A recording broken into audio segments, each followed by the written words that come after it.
भैया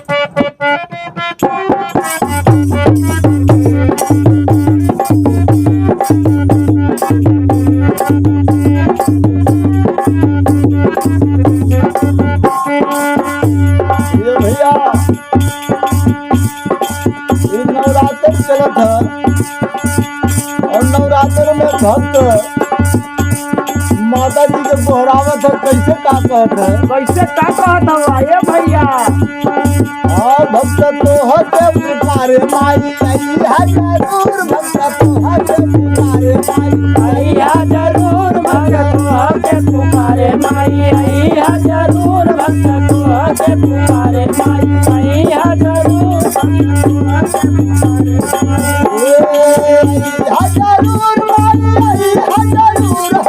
आई है जरूर माई आई है जरूर हो, आई है जरूर माई आई है जरूर हो।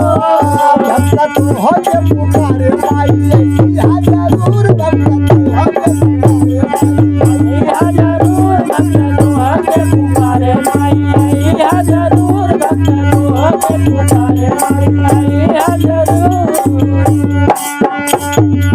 और कहत है बात कैसे? तोहर के चढ़ला माई धूप नारियलवा, धूप नारियलवा हो, धूप नारियलवा, धूप नारियलवा हो, धूप नारियलवा। तोहर के चढ़ला माई धूप नारियलवा, धूप नारियलवा हो धूप नारियलवा, धूप नारियलवा हो, धूप नारियलवा।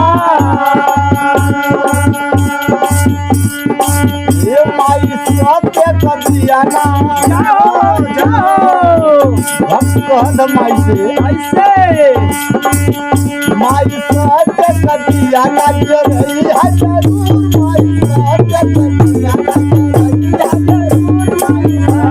कदिया ना जरई है जरूर, माई साथ कदिया ना जरई है जरूर। भक्त तोहर के पुकारे माई आई है जरूर, भक्त तोहर के पुकारे माई आई है जरूर। हे ऋषि मुनि गंगा दानी पूजले चरणवा, पूजले चरणवा हो, पूजले चरणवा, पूजले चरणवा हो, पूजले चरणवा। और ऋषि मुनि गंगा दानी पूजले चरणवा, पूजले चरणवा। जय हो मैया, जय हो। ऋषि मुनि गंगा दानी पूजले चरणवा, पूजले चरणवा हो, पूजले चरणवा, पूजले चरणवा हो, पूजले चरणवा। मैया भगतन के असारा, जाओ जाओ आवै मैया। हाँ मैया भगतन के असारा पूरई है जरूर, मैया भगतन के असारा पूरई है जरूर, मैया भगतन के असारा पूरई है जरूर, मैया भगतन के असारा। भगतन पुकारे मैया आई है जरूर, मैया भगतन पुकारे मैया आई है जरूर, भगतन पुकारे मैया आई है जरूर। आई है जरूर मैया आई है जरूर हो, आई है जरूर मैया आई है जरूर हो। भगत पुकारे तोके आई है जरूर, भगत पुकारे तोके आई है जरूर, भगत पुकारे तोके आई है जरूर, भगत पुकारे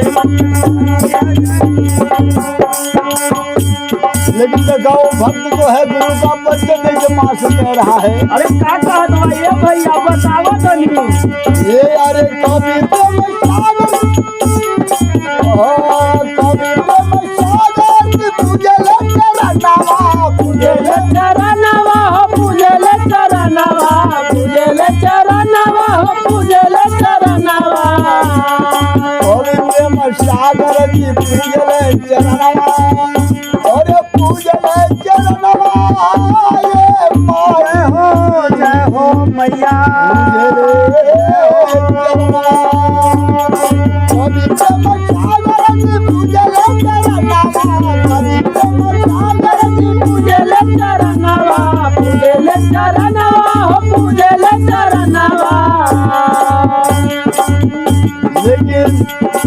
कवि जी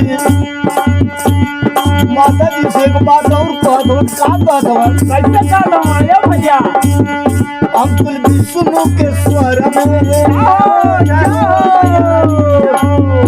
अंकुल विष्णु के स्वर में समाई है जरूर समाई है जरूर अंकुल विष्णु के स्वर में